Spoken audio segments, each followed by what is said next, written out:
Hey everybody, I'm Philip, and I'm here to do a quickie review on Now You See Me, Now You Don't. This is just an impromptu review. I don't have anything set up. No, I don't have anything like any of my usual gear set up. So if the audio is bad, I do apologize. Let's talk about the movie. TLDR or TLDW, hopefully not. I didn't like it. I didn't like it very much. For 90% of the movie, I was bored out of my mind. I stopped watching it 3 or 4 times. I paused it and just did something else because I was just so bored. And don't get me wrong, this is coming from someone who did not mind the other two. The first one I legitimately liked. The second one I thought was mindless fluff because at the end of the day, these are just popcorn movies, right? Nothing to be taken seriously. And the whole magicians as superheroes, I like the idea. I like that notion. But this just felt simultaneously try hard. Like it was trying hard to shoehorn these new people in. But then in conjunction with that, it was also just boring. Nothing really landed for me. Unless there's one thing that did, and we'll get to it. But this just felt, like uninspired. I think is the best way I can put it. This just felt so uninspired. And that sucks because these movies are about being fantastical and whimsy and wondrous and stuff. If you're someone like me that likes magic and could buy into the whole superhero thing, as said, and could suspend your disbelief long enough to enjoy what you were seeing, then this should be right up your alley. But this one wasn't. This wasn't. Like the banter just felt off. I didn't like the character of Bosco very much. It was cool to see the original Horsewoman return from the first one. She came back. That was cool. I like that. But for me, the biggest positive was Justice Smith. I'm a huge fan of theirs. They were in I Saw the TV Glow. They were in Dungeons and Dragons, both of which I have seen, both of which there are reaction and reviews for. They're just not up yet, but they are in the pipeline. One of them is done, but I'm working on the massive redoing all the reactions project with, peppering in some new stuff here and there. Like, we'll get there, hopefully. And it's the 10% part of the movie that I actually did like. The reveal, I liked it. I thought that it fit the narrative of the story and the storytelling, and it worked. Like, this is one of those moments, one of those rare moments, where a reveal saved the rest of the movie. Because before then, I was just, all the adjectives I've already said. And I even debated stopping the movie altogether just because I wasn't feeling it. But everything else was so meh. I like the actress who played the villain, but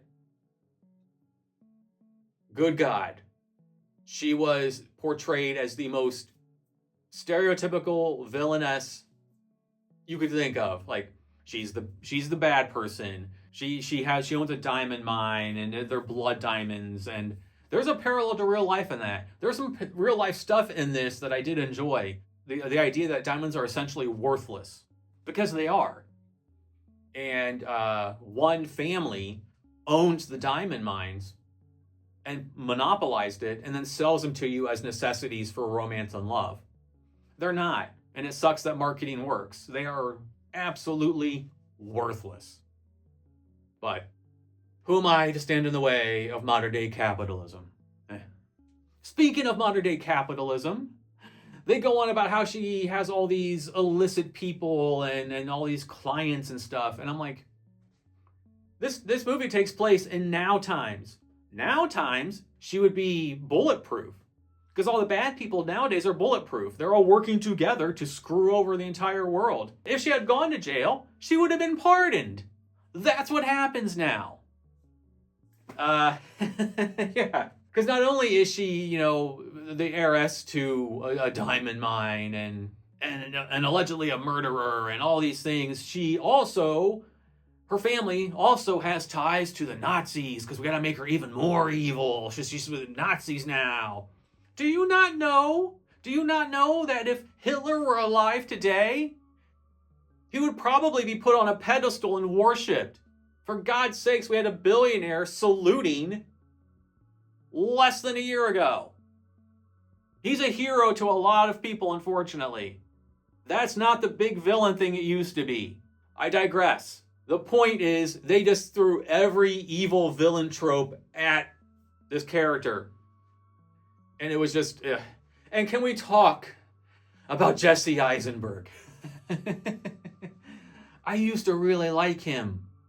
But he plays the same freaking character every single time. And it is getting old. But he's still the same snarky, like, condescending. Like, his character is so unlikable. I'm not saying he is. He's probably a lovely person. But the characters he plays are all the same. They're all just annoying, condescending douchebags. Then you had the character of Bosco, who was also kind of like proxy to Atlas, and it was just... I don't know. This felt pointless. Why bring everyone back? If you can hear the traffic, I apologize. It's getting daylight. People are waking up, unfortunately. But it was like, what was the point of bringing everybody back? Like, you drag poor Morgan Freeman, and I'm glad he was in it. I love Morgan Freeman. He's just fantastic. And he's in it for a cup of coffee, and I'm glad he was there. He deserved better. And then Mark Ruffalo shows up at the end. Sequel bait, I guess. But your work isn't done. It's been 10 years. I can't yell because the neighbors are like, our houses are really close together. But I want to. It's been 10 years since the last one, almost. Why? If this is where we're going, just this uninspired, boring dreck? No. I was so bored. And that sucks. I'm the target audience for this. It's got like a 6.4 on IMDb. And that's fine, I guess, but this was like a 4 out of 10 at best. I've never done a review like this, so I hope it's coming off okay. Next time I'll try and have microphones. I had one, but I had to send it back. It didn't work. You don't care. Let's go to my notes, and yeah. So hopefully this whole thing is working out. Let's go to my notes. Philip's notes. So we open up, and the Horsemen have reunited. And they are targeting a crypto guy and taking his money. And I wrote, too bad that kind of justice couldn't happen today, because the crypto guy would have won. Because all the crypto guys are winning. Like, this movie just feels like it's falling on deaf ears as far as like what reality is right now. I try to avoid socio-political stuff as much as possible on this channel. It's getting really, really difficult to like... How often can you turn the other cheek? But yeah, he would have won. And then Jesse Eisenberg finds the new group of people, and real quick, put a pin in all the fighting stuff, if I can remember to come back to it. And Jesse Eisenberg is talking to them in their apartment, and I wrote, he's just giving annoying exposition. And I wrote, when I thought he was the only one coming back at first, I wrote, he's the one they brought back of all the people to bring back. Like, at least Woody Harrelson is charming. They all ended up coming back. It's fine, but at the time, I wasn't very happy. Then we meet Vanderberg, and I wrote she was a lame villain. The intro was lame. Just a whole... I'm an evil diamond heiress person. It just did not work. It just did not work for me. And then let's take the pin out of the fighting thing. So...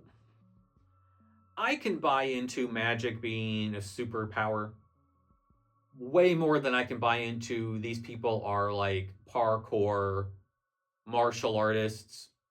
Apparently Dave Franco is Gambit.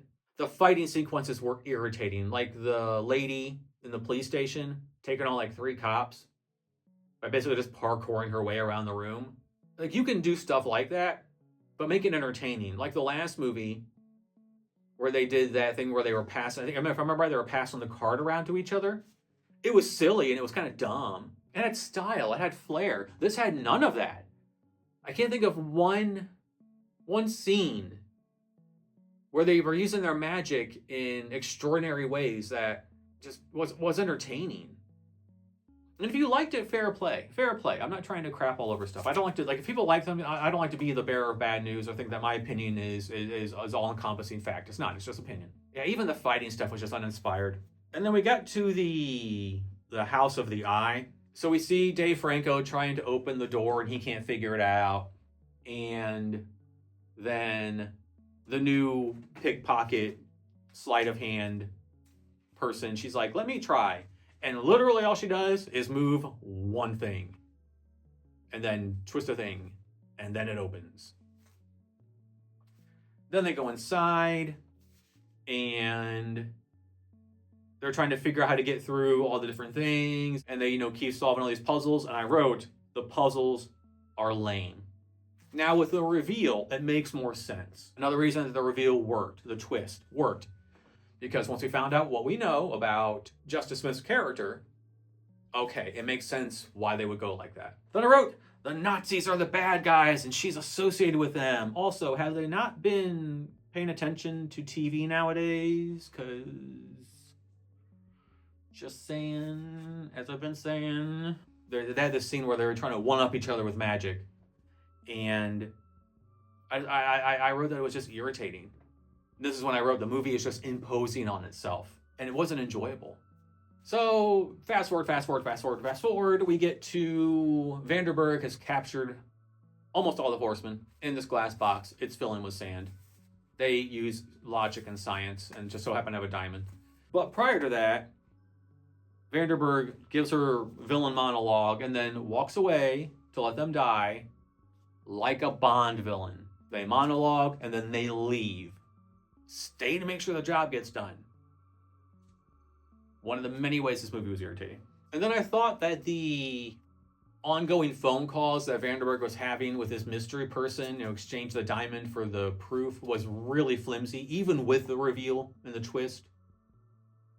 That could have been better. They could have structured it better. They could have structured a lot of this movie better. The plot better, the fight scenes better, the magic better, the character interactions better, the dialogue better, cinematography better. This movie was just... And then we have Bosco, I think his name was. He hijacks a race car that he knows how to drive, apparently. And the entire time he's driving, they would cut to him, and it was just one-liner after one-liner after one-liner after one-liner after one-liner in the car. It got a little, it wasn't charming to begin with. So, yeah, I didn't enjoy it. And then we fast forward to the end, the twist happens. We find out who the character of Justice Smith really is. And he says, I'll make sure every one of my father's illicit buyers faces legal repercussions. And I'm like, dude, it's modern day times. They would suffer no consequences. In fact, they would probably Murdoch family you out of existence. There's no way you would have that much dirt on that many bad people without being vanished. Maybe if things weren't as bad as they are for most of us, for the 99% of us, this movie wouldn't have bothered me as much, but it was just kind of like, read the room, script writers, come on. Like, this worked 5 years ago, 10 years ago, and all the years prior, because the people who weren't the bad guys were good at staying in the shadows and pretending they weren't the bad guys. But now the masks are off and they don't care. They're very clear they're the bad guys and they don't care that you know because they know they can get away with it because they are. And when 40% of the world supports them no matter what, we're fucked. Read the room. No illicit buyers are going anywhere. Ugh. That's all for my notes. Anything else? For my patrons on Patreon. So, if you haven't guessed, I didn't like this. 4 out of 10. A very weak 4 out of 10. And meh. Just meh. That's going to wrap it up. If you saw Now You See Me, Now You Don't, which should have been the name of the second one. But, what did you think? Am I being too harsh?